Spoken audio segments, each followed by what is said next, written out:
वहां पर आपसे क्या मांगते हैं? आधार कार्ड मांगते हैं ना।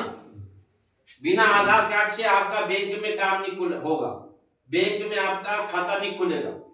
कहीं पर भी चले जाओ, आप तहसील में भी चले जाओ तो सबसे पहले क्या मांगेगा वो आपसे? वो कहेगा आपका आधार कार्ड लाओ, है ना। और आधार कार्ड में तभी आपके काम होंगे जब वो केवाईसी आपकी कंप्लीट होगी। इसलिए ई केवाईसी सबसे ज्यादा महत्वपूर्ण है। इसलिए आप इस बात को कान खोल के सुन लो। और ई केवाईसी जब होगी, और ई केवाईसी जिसका भी सक्सेस हुआ तो ये मान के चलना कि आपकी ई केवाईसी कंप्लीट हो गई, आप उसकी पात्रता में आ रहे हो, है ना। दूसरा और है आयुष्मान भारत योजना, EIIC लाभार्थी ABA, ये है ABPMJY लाभार्थी। इस IC में पैनल में अगर आप बीमार है या बीमार पड़ते हैं और कोई छोटे अपन ज्यादातर हम क्या करते हैं, अधिक से अधिक हम छोटे अस्पताल तक जाते हैं ना, जैसे भाभरा में चले गए हो या ठीक होके आ जाए। और आपको भी ये नहीं मालूम कि अगर मान लो आप गुजरात पर अगर अधिक पैसा खर्च करके अगर आप अपना ट्रीटमेंट करवाते हैं तो उसका बीमा आपके नाम पर है। आपको मालूम है आयुष्मान भारत योजना, आयुष्मान कार्ड आप सबके लोगों के बने हुए होंगे। आपको कार्ड दिया होगा, ग्राम पंचायत में सरपंच साहब ने आपको उपलब्ध कराए होंगे आयुष्मान कार्ड। ये सभी के कंपलसरी होने आवश्यक है। उससे क्या रहता है, एक बार में एक साल में आपको 5 लाख रुपए तक की मुफ्त सुविधा। मुफ्त सुविधा से मतलब है कि अगर आपका खर्चा अगर होता है तो उसका सारा खर्च अस्पताल को जो मिलेगा वो सरकार की ओर से बीमा कंपनी के माध्यम से, सरकार के माध्यम से अस्पताल को प्रोवाइड करवाया जाएगा। बस शर्त ये है कि आप उस अस्पताल में भर्ती होना पड़ेगा जिसमें आयुष्मान कार्ड की सुविधा हो।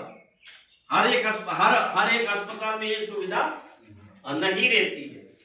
लेकिन अगर अपन को कभी होता क्या है कि गंभीर स्थिति जो होती है, इमरजेंसी जिसको अपन बोलते हैं ना, इमरजेंसी अगर अपन जाते हैं तो अपन क्या सोचते हैं कि अपन कोई से भी अस्पताल में अपन भर्ती कर लेंगे, है ना। ऐसा ही होता ना कि यार अपना पेशेंट, अपना परिवार वाला जल्दी से जल्दी क्या हो जाए, ठीक हो जाए, अपने मन में यही चीज रहता है।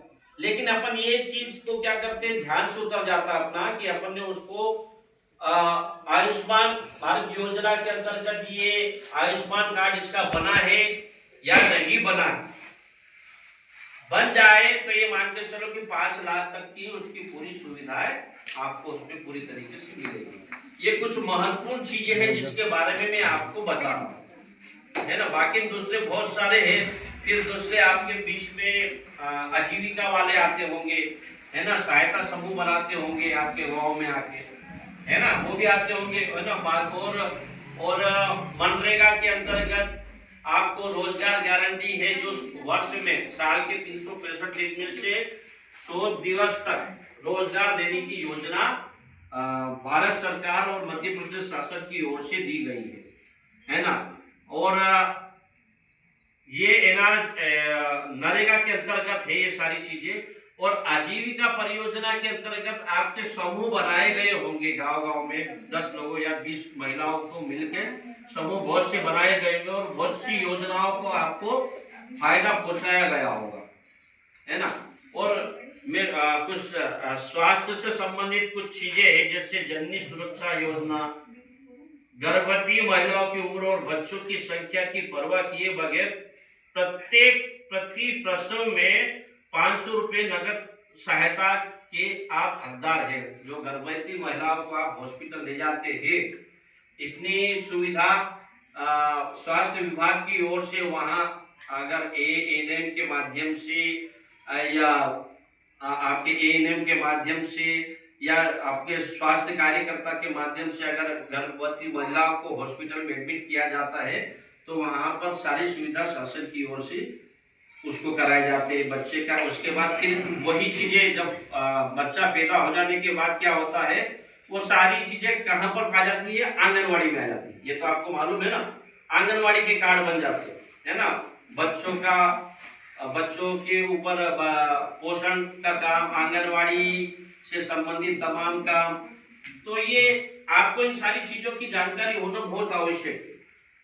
और जितनी भी योजनाएं शासन की जो चल रही है, वो आप ये मान के चलो कि वो आपके अच्छे स्वास्थ्य के लिए, बेहतर कल्याण के लिए, और आपके जो आजीविका को चेंज करने के लिए सारी चीजें शासन की ओर से चल रही है। पिछले समय में अगर आपको याद होगा कि जो मैंने अभी आपको एक जो इसके विषय में जो बताया था, मुख्यमंत्री निःशक्त विवाह योजना के अंतर्गत, इसमें इन दंपतियों को 1 लाख से लेकर 2 लाख रुपए की मुफ्त सुविधा शासन